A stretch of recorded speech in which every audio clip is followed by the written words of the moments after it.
এখন শুনবেন বাংলায় স্থানীয় সংবাদ। আসসালামু আলাইকুম। বাংলাদেশ বেতার রাজশাহী স্থানীয় সংবাদ পড়ছি নূরজাহান বন্যা। রাজশাহী জেলার আম পাড়ার সময় নির্ধারণ বিষয়ে আম পরিবহন, বাজারজাতকরণ ও সংগ্রহ বিষয়ে মতবিনিময় সভা অনুষ্ঠিত হয়েছে। আজ রাজশাহী জেলা প্রশাসকের সম্মেলন কক্ষে অনুষ্ঠিত মতবিনিময়ে সভাপতিত্ব করেন জেলা প্রশাসক আফিয়া আখতার। এ সময় কৃষি কর্মকর্তা, আম চাষী, ব্যবসায়ী ও আম পরিবহনে নিয়োজিত সবার সঙ্গে আলোচনা করে নিরাপদ, বিষমুক্ত ও পরিপক্ক আম নিশ্চিত করতে ম্যাঙ্গো ক্যালেন্ডার প্রকাশ করা হয়। রাজশাহীর ম্যাঙ্গো ক্যালেন্ডার অনুযায়ী সবার আগে বাজারে আসবে গুটি আম। আগামী 15 মে থেকে সব ধরনের গুটি আম পাড়তে পারবেন চাষীরা। বৈঠকের সিদ্ধান্ত অনুযায়ী এবছর সকল গুটি জাতের আম 15 মে থেকে পাড়া শুরু হবে।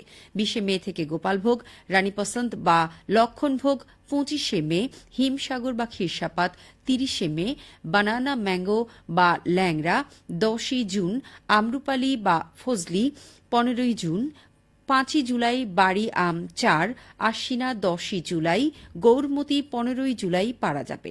এছাড়া সারা বছর পাওয়া যাবে কাটিমন ও বাড়ি 11 জাতের আম। এবছর 19,603 হেক্টর জমিতে আমের চাষ হয়েছে। জেলায় 2,60,006 মেট্রিক টন আম উৎপাদনের লক্ষ্যমাত্রা ঠিক করা হয়েছে। সভায় রাজশাহী জেলা প্রশাসক আফিয়া আখতার বলেন, যদি কোনো ধরনের দুর্যোগ হয় সেক্ষেত্রে চাষীরা নিজ নিজ উপজেলা নির্বাহী কর্মকর্তাদের অনুমতি নিয়ে আগাম আম পাড়তে পারবেন। বগুড়ায় মশলার উন্নত জাত সম্প্রসারণ প্রযুক্তির আওতায় 2 দিনব্যাপী বিসিএস কৃষি ক্যাডার কর্মকর্তা প্রশিক্ষণ শুরু হয়েছে।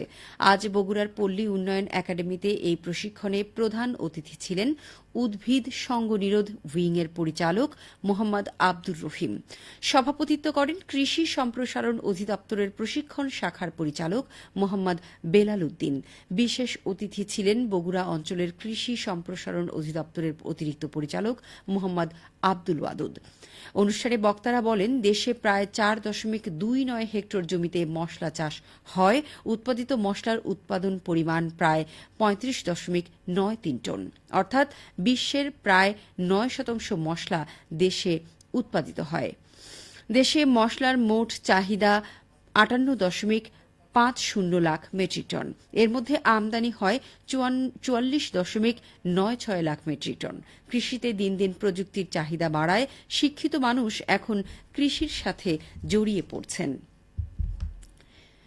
দেশের মধ্যে সর্বোচ্চ 1/3 রসুন উৎপাদনকারী জেলা নাটোরে চলতি মৌসুমে উৎপাদিত রসুনের আর্থিক মূল্যমান অন্তত 2,000 কোটি টাকা। রসুন চাষের মাধ্যমে সমৃদ্ধ হয়েছে কৃষি, সমৃদ্ধ হচ্ছে এই এলাকার আর্থসামাজিক অবস্থান। রসুন নিয়ে এখন শুনুন আমাদের নাটোর জেলা সংবাদদাতার একটি বিশেষ প্রতিবেদন।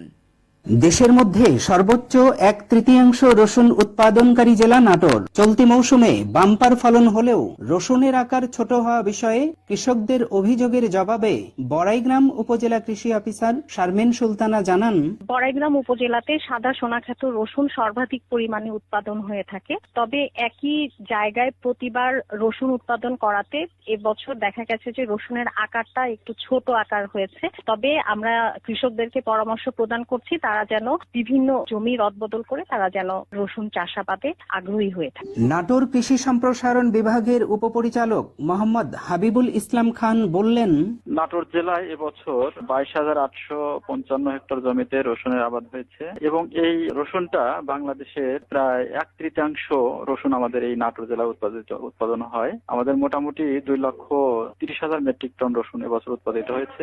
আমাদের সহকারী কৃষি কর্মকর্তারা রসুন সংরক্ষণের জন্য প্রয়োজনীয় পরামর্শ দিয়ে যাচ্ছেন যে রসুনটা যদি ভালো করে শুকায় তারপরে যদি সংরক্ষণ করা যায় সুন্দরভাবে, তাহলে আমাদের কিন্তু এই রসুনটা পরবর্তী সময় আরো কৃষকরা আরো ভালো দাম পাবে বলে আমরা মনে করছি। জেলার সর্বাধিক রসুন উৎপাদনকারী উপজেলা বড়াইগ্রামের উপজেলা প্রেস ক্লাব সভাপতি ওহিদুল হক আর্থসামাজিক উন্নয়নে রসুনের ভূমিকা প্রসঙ্গে বললেন, রসুন বিক্রির অর্থে গ্রামে গ্রামে উন্নয়নের ছোঁয়া লেগেছে। চাষিরা যথেষ্ট লাভবান হয়। বর্তমানে প্রত্যন্ত গ্রামেও পাকা বাড়ি নির্মাণ পরিমাণ পরিমাণ বেড়েছে। পাশাপাশি একসময় দরিদ্র পরিবারের সন্তানরাও এখন বিদ্যালয়মুখী হচ্ছে। এতে মূলত রসুন চাষের মাধ্যমে গ্রামের আর্থসামাজিক উন্নয়নই হয়নি, পাশাপাশি শিক্ষার আলো ছড়িয়ে গিয়েছে প্রায় প্রত্যেকটি পারিবারিক। চলতি মৌসুমে জেলায় উৎপাদন হয়েছে 2,15,000 টন রসুন। উৎপাদিত রসুনের আর্থিক মূল্যমান অন্তত 2,000 কোটি টাকা। ফরাজি আহমদ রফিক বাবন, নাটোর জেলা সংবাদদাতা, বাংলাদেশ বেতার, রাজশাহী। সিরাজগঞ্জের কাজীপুরে বোরো ধানে এবারও বাম্পার ফলন হয়েছে, ফলে লাভবান হচ্ছে কৃষকেরা। চলতি বোরো মৌসুমে সিরাজগঞ্জের কাজীপুরে 13,105 হেক্টর জমিতে ধান আবাদ করেছে কৃষকেরা। আবহাওয়া অনুকূলে থাকায় হাইব্রিড, উপসি ও স্থানীয় জাতের ধানে বাম্পার ফলন হয়েছে। বর্তমানে চলছে আগাম জাতের ধান কর্তন। ইতিমধ্যেই স্থানীয় কাটারি ও শুভলতা জাতের 917 হেক্টর জমির ধান কর্তন করা হয়েছে। বর্তমানে বাজারে ধানের দাম ভালো পাওয়া যাচ্ছে, ফলে হাসি ফুটেছে কৃষকের মুখে। কাজীপুর উপজেলা কৃষি কর্মকর্তা কৃষিবিদ শরীফুল ইসলাম বলেন, চলতি বোরো মৌসুমে উচ্চ ফলনশীল ও হাইব্রিড ধানের বীজ ও সার প্রণোদনা প্রদানের পাশাপাশি সেচ ও সার ব্যবস্থাপনা বিষয়ে কৃষকদের মাঠ পর্যায়ে নানাভাবে পরামর্শ প্রদান করা হয়েছে কৃষি অফিসের পক্ষ থেকে। সবশেষে আবহাওয়া। আজ রাজশাহীতে সর্বোচ্চ তাপমাত্রা ছিল 35.4 ডিগ্রি এবং সর্বনিম্ন 23.5 ডিগ্রি সেলসিয়াস। বিকেল 3টায় বাতাসে আপেক্ষিক আর্দ্রতার পরিমাণ ছিল 50%। রাজশাহী ও পার্শ্ববর্তী এলাকায় আজ সূর্যাস্ত সন্ধে 6:37। সংবাদ শেষ হল। আমাদের পরবর্তী স্থানীয় সংবাদ সন্ধে 7টায়।